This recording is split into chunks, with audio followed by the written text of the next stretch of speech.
Hello, friends. This is Charmaine, and welcome to a Child, where we talk about spirituality and mental health and how they kind of work together. Today, my topic being the first topic of the year, and actually the first thing I'm kind of really dealing with, is the quiet left behind a loss. So we all know there's a grieving process, and we all know we each experience a loss in very individual ways. Um, so I wanted to bring my own personal experience with what I'm dealing with right this moment to kind of pull a point that sometimes it's not the loss that we are dealing with at all. Sometimes it's other emotions and other issues that we can actually very easily fix. So, like I said, I'm personally am dealing with loss. And so with that loss came just the lack of normal sounds in my house. The sounds between owning a cat and the sounds between owning a dog are two very different sounds. And now I find myself very much just lost in the quiet. Because there isn't anything to really break my attention from the quiet like there was with my dog. So, am I having a problem with it being quiet? No, I'm not. And is the problem actually with the loss itself? No, it's not.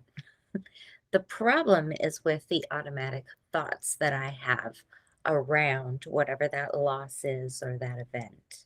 After experiencing a trauma, it is very often easy to mistake personal judgments with actual emotions. Crystal and I just had a discussion on the phone talking about how sometimes we mistake our automatic thoughts or judgment words as feelings.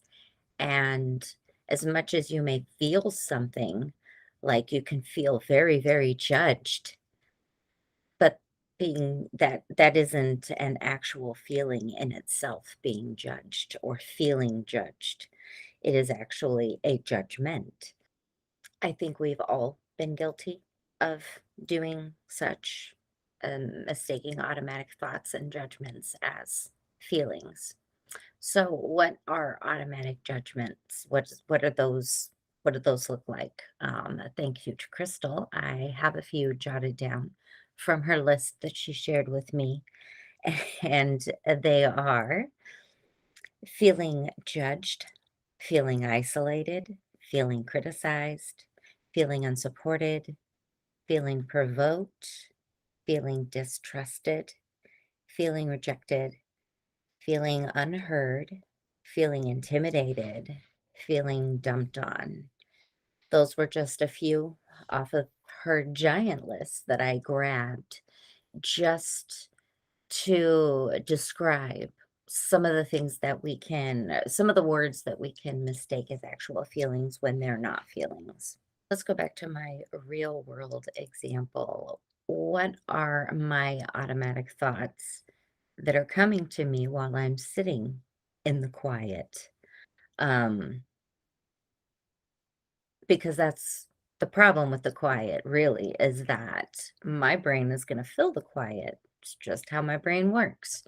And this is why it's important to challenge these thoughts, because at times like these, when you're overcome with emotions, you can make it worse by using judgment words as feelings versus actual feelings themselves so that you can process what's going on.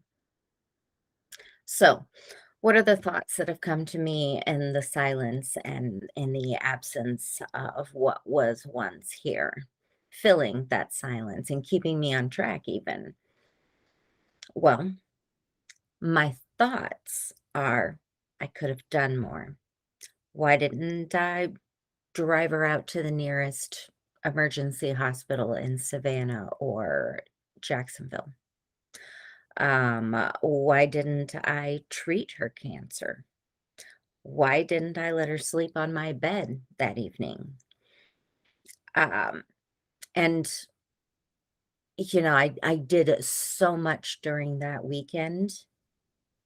Why didn't I spend more time with her? Those are the thoughts that are automatically generated by my head when I feel very strong emotions. This leaves me feeling guilt. Those thoughts lead to this guilty feeling, then a feeling of shame, maybe a feeling of anger at myself. There are a lot of other emotions that come crawling out of the thoughts that are generating in my head. So now that I know where the thought problem is, now I need to tell myself the facts about the situation, the facts to all of those jumbling in my head, because those are just thoughts and they aren't actually fact. So, what are the facts? She has cancer. She had cancer. She had been diagnosed last year with lymphomic cancer. The treatment would only maybe give 2 years more of life, and she was an old dog. She was already 12 years old. Um, I didn't want to prolong her life and make her sick when she was so very, very happy. So I know why I chose that route not to treat her. The fact that my veterinarian office isn't open on the weekends and did not have veterinarian services on the weekends anymore, or emergency services on the weekend. That was not my fault. That is a product of living where I live, and that was out of my control. Therefore, any of the thinking that I should have gone somewhere with her in a car is just a terrible idea because I know how bad it was there that last evening. And that Sunday afternoon, I was with her from 2 o'clock all the way until the morning on Monday when she passed.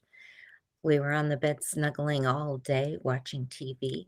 I was keeping her comfortable and cool and making sure that she got outside and tried to give her water with a dropper. I did everything I could to make her comfortable and be with her at the very end. And the fact that I didn't let her sleep on my bed overnight, that was just because she was so wobbly and she was getting up like she wanted to get down off the bed. Her favorite places happened to be right on the end of my bed where she was, and directly underneath me on the floor under my bed. There was a nice clear spot for her to sit under there. And I know it made her feel cozy. It was like her little den that wasn't as hot as being on the bed. And that is where she passed away. And I could feel guilty for not doing anything or just be glad that I got as much time with her that I did, knowing that she had this cancer. She passed away at home with me, and she was loved and thought of right up until the very end because she was the first thought when I didn't hear her breathing. She was the first thought anytime I woke up in the middle of the night and heard her breathing because it was so ragged. So, challenging those thoughts with facts. I know why. She was at home with me. She was at home with me. I'm glad I didn't make her sick to get more time. She was very happy to the very end. It took her very fast. And she was a very good dog and was loved to the end. And I am so grateful that I got to take care of her until her life ended. Now, yep, there's a lot of quiet around here. There's a lot of silence around here. My cat is still a little confused. She um, she looks for Toddy. And when I leave the room and leave her alone in the room, she comes looking for me like Toddy would normally come looking for me. And then she meows at me and wants me to come back. getting to the point where I could fix my thoughts was very difficult because you have to overcome that overwhelming sad or that overwhelming angry or that overwhelming emotion going on that sometimes takes over if we are unable to cool those emotions. Challenging your negative thoughts is always very important, but to get there, you have to be able to have that emotional regulation to stop those intense emotions, be able to solve the problems that are coming from emotions. The other day, I had gotten hungry and instead of eating, decided I just wanted you to be that I just wanted to be depressed and stay in bed. So by the time I did finally get up and get myself some food, it was well past the normal time that I eat. I know keeping myself on track and with the schedule has kept my body happy in the past, and I need to get back to that. I'm going to continue to challenge any negative thoughts that come through my head when it comes around my loss and everything that's going on with me right now. And I hope that you might think about challenging maybe some of those negative thoughts that hit you on a daily basis. So, what are the actual facts of the situation?